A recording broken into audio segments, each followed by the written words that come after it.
প্রথমে আমরা এই ভিডিওটা একটু দেখে নিই, তারপর আপনাদের সাথে কিছু কথা বলবো। यार तुझे लगता है कि डिलीवरी के बाद लाइफ हो सकती है? ऑफ कोर्स, डिलीवरी कोई लाइफ का एंड थोड़ा है, लाइफ की एक स्टेज का एंड है।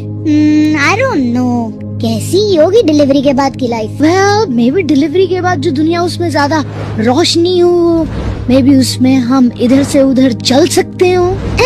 चल सकते हो? कैसे चलेगा तू? ये जो कॉर्ड लगी है हमें जिससे न्यूट्रिशन मिलता है वो? Who knows, मे बी हम खाना मुंह से खाएं। I don't know man, अगर डिलीवरी के बाद लाइफ होती तो आज तक कोई वापस क्यों नहीं आया? वो मुझे नहीं पता, पर मुझे एक चीज का यकीन है कि डिलीवरी के बाद वाली लाइफ में हमें माँ जरूर मिलती होगी जिसने हमें बनाया है। अबे कौन माँ? कहाँ है माँ?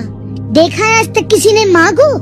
क्या देखा तो नहीं है मैंने, पर तू कभी ध्यान देना तो तू उसको महसूस जरूर कर सकता है, और कई बारी मुझे लगता है जैसे वो हमें पुकारती भी है। কোনো জিনিস হওয়ার জন্য যে সেটা দেখতেই হবে, সেটা শুনতেই হবে, এরকম কোনো বিষয় না, যেটা আমরা এই ভিডিওর মাধ্যমে দেখতে পেলাম।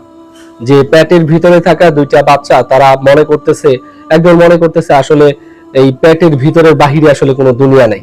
কারণ তিনি একটা যুক্তি দাঁড় করিয়েছেন যে আমরা তো পরের দুনিয়া দেখি নাই, মা যিনি আমাকে পেটের মধ্যে রেখেছেন তাকে তো দেখি নাই, তো যুক্তি দাঁড় করিয়েছে।